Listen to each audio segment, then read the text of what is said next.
ndi m'bale wina ndipo funso limenelo ndi limene takhala ngati tabwera nalo pano. M'bale wina amathandizana nafe ndipo anatifunsa funso lina limene limafunika kuti anthu enanso apindule nawo. Ndiye m'bale Singano pano ndikukuzingani ndi mafunso amene m'bale ameneyo anafunsa. Ndiko kwambiri malamba ndi lokonzeka ndithu mothandizidwa ndi Mzimu Woyera tithandizana kuyankha funso limene. Zikomo kwambiri.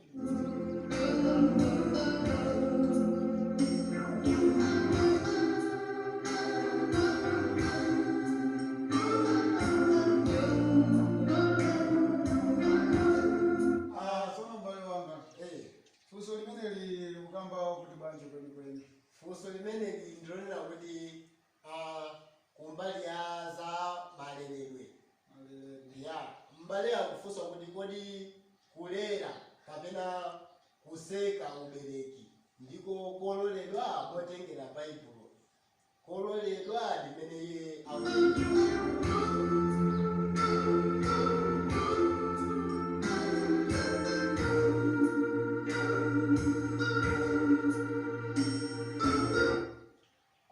kulera kapena kuseka ubereki. Kololedwa pamaso pa Mulungu khanira pa ndimeneyo eti. Okay, zikomo kwambiri m'bale wanga chifukwa cha funso labwino limene lafika ndithu pakati pathu. Funso limene ndiliyankha motere, palibe vesi ina iliyonse m'Baibulo imene inayankhula tchutchutchu kunena kuti kulera kosayenera kapena kololedwa. Kosaloleda kapena kololedwa, palibe vesi imene palibe vesi imene inafotokoza mwa tchutchutchu. Komano potengera mavesi ena amene akupezeka m'buku lopatulika tikhoza kunena kuti kulera ndikoletsedwa pamaso pa Mulungu. Ndithu m'bale wanga.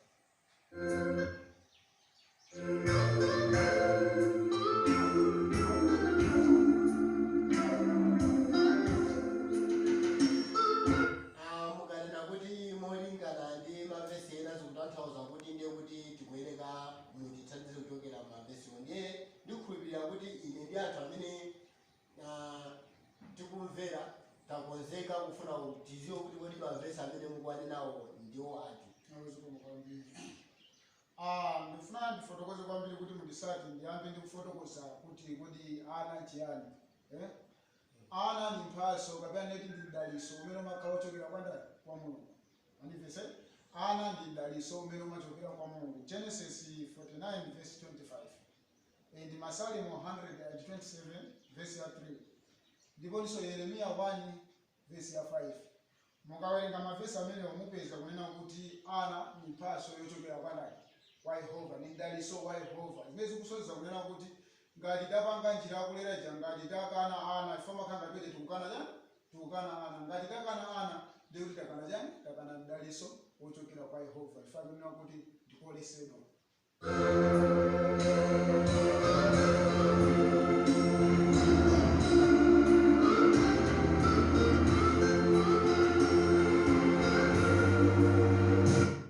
Tikamapita m'Baibulo pali mzimayi wina wake amene anasowa chochita ndipo daliso linabwerera m'nyumba mwake kudzera mwa Elisa. Ndiye amene uja anawuzidwa kuti ubwerese misuko yako. Ndiye misuko ija inapezeka kuti azazisidwa ndi mafuta kusowa poyika, ndipo iye ataona kuti wasowa poyika anasalenda.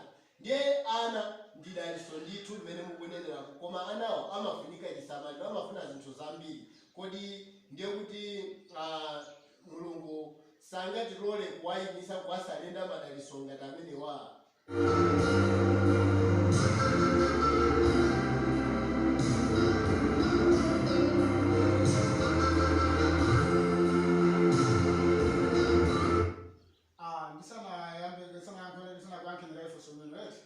Mafano kubweza liso ndifuso.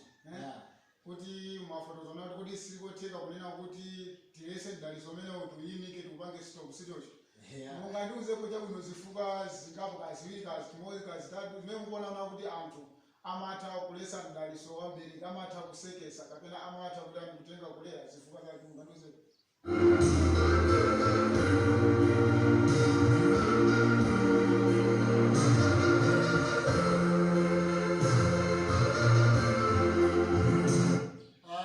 komano ine ndikaganiza bwino ndimatha kuona zifukwa ziwiri.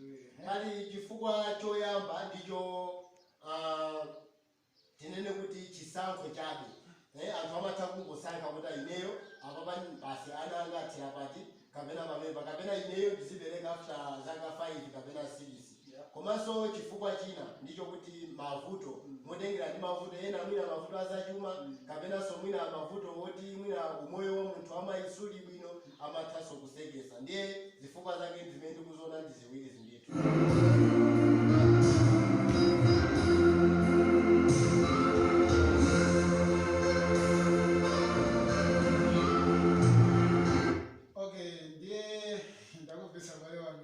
Ndiyabe kuyankha ndi mfundo ya chisankho. Mina afunza kuti palena amatha kusekesa chifukwa cha chisankho. Ndikuolesedwa ndikutero choncho kusekesa chifukwa cha chisankho. Ndikapita m'buku ndithu lopatulika. Kusekesa cholinga cha chisankho tizona kuti zosayimira pamaso pa Mulungu. Miyambo 16 verse 5. Akunena kuti yense onyada mtima anyansa Yehova ndipo sapulumuka ku chilango.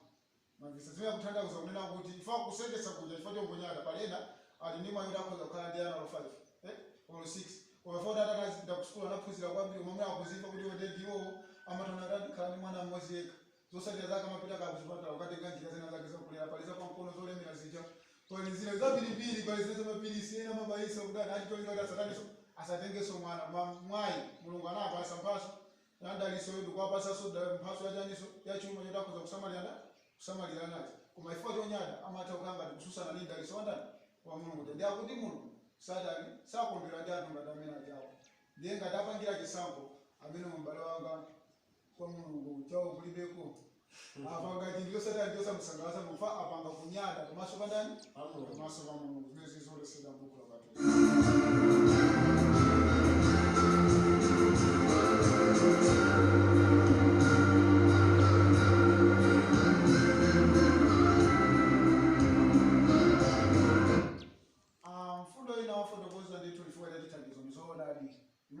Daliso mabwera kumangalikala ndi daliso timayeneraso kuti daliso yatodani tusamalire endi Mulungu akatipasa daliso ife kusamalira Mulungu samadani amakondwera fema kuti kusamalira daliso nodani kwati paso tolinga kuti mapempa tulete kutifuna fama chisazo ni mamuda kugera ni malazi kusumu kwacha kwa sumu kwasa inokugera ni nditaona siningada siningasangala fa sumu kudani simu kusamala de daliso ngatwa kwa daliso ndi kuti tisamalire daliso ndizona ndi ena alipovutika oti sangati kusamala ana nditochuluka endi amayenera nati akhale ndi limit imene akuna kuti akhoza kuyitanira sizolesedwa kukhala ndi limit koma popanga limit tikuyenya tisate njira yotani tikuyenya tisate njira yoyenera ndiye tikawerengaso buku lomwe la miyambo 16 verse 3 akuti perekani zochita zanu kwa Yehova ndipo zolingalira zako zizakhala ati ndipo zolingalira zako zizakhazikika ati tipereke zokhumba zathu pandani kwa Yehova mukuona kuti sindikwanisa kupitiriza kana kupasa ndaliso ndi Yehova tagwada ni basi mupempe Yehova imwe ambuye nawe pani ndaliso bana mani pasane mwacho koma panopa mmene ndililimu kuti ndipitirizeso pamene baba kukhala ko ndifuta kuti ndaliso udurani ndi usamalire ndimapempa kuti bwanji ndilekezere pati ndilekezere pamene ambuye namene amapereka ndaliso mwina ndipo nali ndi mphamvuso yositaniso wesitopa soja yositopa ndaliso fa ndiye wadani wapereka mphamvu ali nawo yodulaso ndaliso ja ndemene ndi njira imodzi yokha imene yoyenera kungompempha Mulungu amene anapereka ndaliso kuti ambuye chifukwa cha mavuto anga ndilekezerawo mwina kutenga kuti sapanga choja sakusitopa ni mwina wako pasani njira ina yona kuti mwina mwake inopezeka kupeza thandizo kuti mukusamalira ndaliso chifukwa cha pempho lanu limatanija mapempha lija ndiye ndithu ndizoona kutero koma tikuyenera tisate njira yoyenera kusiyana kutenga za pamkono kusiyana kutenga njira zina zimene anthu akutani akugwiritsa ntchito.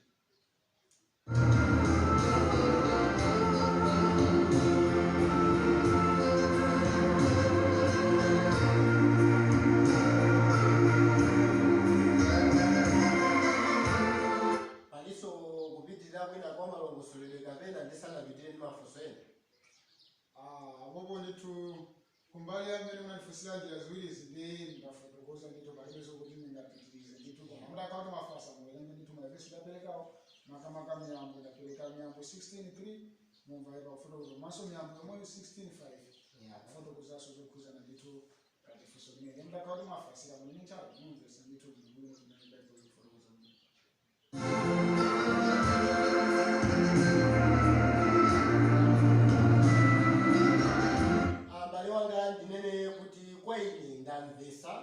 kudziwa kwa anthu enso ena omvera komanso m'bale wanga amene anafunsa funsoli chifukwa ine ndinapasiridwa kuti ndifunse ndipo ndili ngati oyimirira loya kuti ndithautani kuthandizira kuti ndifunse funso limeneli. Ndiye ndikhulupirira kuti ndi mmene zililimo zamveka ndithu m'bale wanga funso lija ndililoti ndi mmene layankhidwiramo kuzera m'baibulo osati m'bale wangayo komano makamaka baibulo.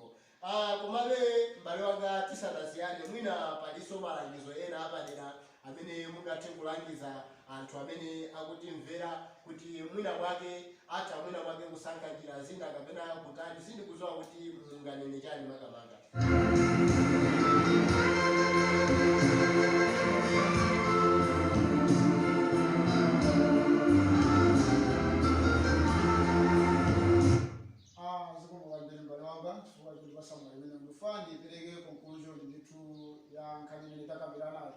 Koma ndisanapereke conclusion ndifane ngolera mosindika mwina ndipereke yankho lenileni lomveka bwino lachoti lona kuti funso limene limabwera yankho lake lona kuti kulera kapena kuseka munjira zimene timagwiritsa ntchito ndikuonesedwa kwadani kuonesedwa pamaso pa Mulungu.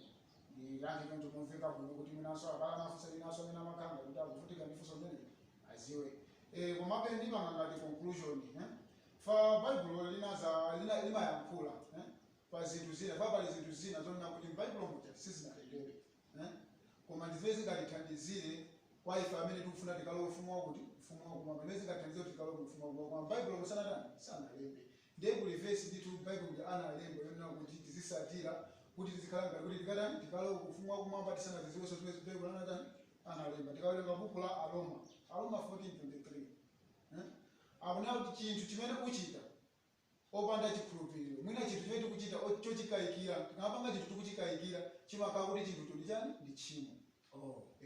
Ndiye ngati upanga chinthu kuona kuti chinthu nditenge kulera masisa bwino kodi zimene zitaka kuti mawa 340 mwina chaka chikubwera ndizafune mwana chimene chitaka kuti sazapeze mwana pepo kuti ukuchita chinthu ukuchikayikira ukuyenera kuchitani uchisiya ndi tchimo limenelo. Chonse chimene chikukayikira chimakhala ndi chani chimakhala ndi tchimo. Pali zina zambiri ndithu sanafotokoza kuti tiona ndizapamkonozo zifani zimene zingobwera zikupangidwa ndi anthu zamakono sizinalembedwe fantamine kunalembeko zimenezonso koma ukaziti ngati akuona kuti chinthu chodani kwa ine tichoda tikuchikayikira kuli bwino muchitani muchisiye chifukwa icho ndichani ndi tchimo. Komanso tikawerenga buku la makamaka ndiyankhule kwa azizanga achinyamata amene sanakwatire kapena kukwatiwa ali ndi mwayi ndithu wopanga chisankho choyenera ali ndi mwayinso wopewa tchimo limeneli loyimika kubereka kapena lotenga kulera mwayi ulipo. Ndi mwayi wake amene angasake 1 Akorinto 7 Paulo analankhulapo kuti kunali bwino kukhala ngati ndani kukhala ngati ine kunali bwino kukhala ngati ine. Ndiye chifukwa choti amawu amatenda kuti kunali bwino kuzilesa. Ndiye ngati mukuona kuti yachinyamata ndithu madeza amusanakwana nthawi yano kuti mutenge mwana sina kwani kuli bwino kuzilesa sikuolesedwa mchani m'baibulo.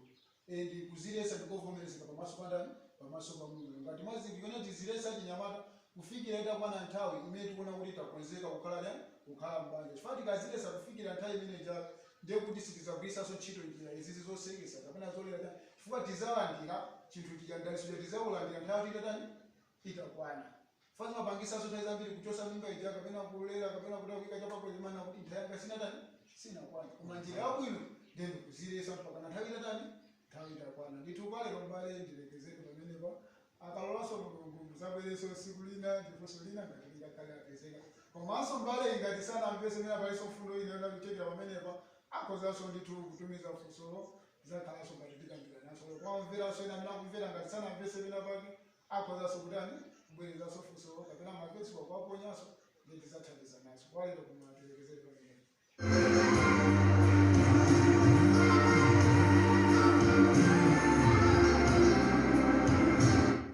Ineso ndinene choncho kwa omvera kunena kuti nthawi yasala pang'ono ndipo posachedwa apa ndithu dziko lino likhala likusanduka dziko lino silikhala mmene tikuliganiza kulitha kumakhalira dziko lisilamuyaya. Ndiye tiyeni okondedwa tiziyesesa kusintha tiziyesesa tikamva mawu kuwagwiritsa ntchito kuti mwina mwake tonse tikalowe. Mulungu amafundisisa kuti ngakhale tonse tikakhale kumparadiso. Ambuye azikudalisani.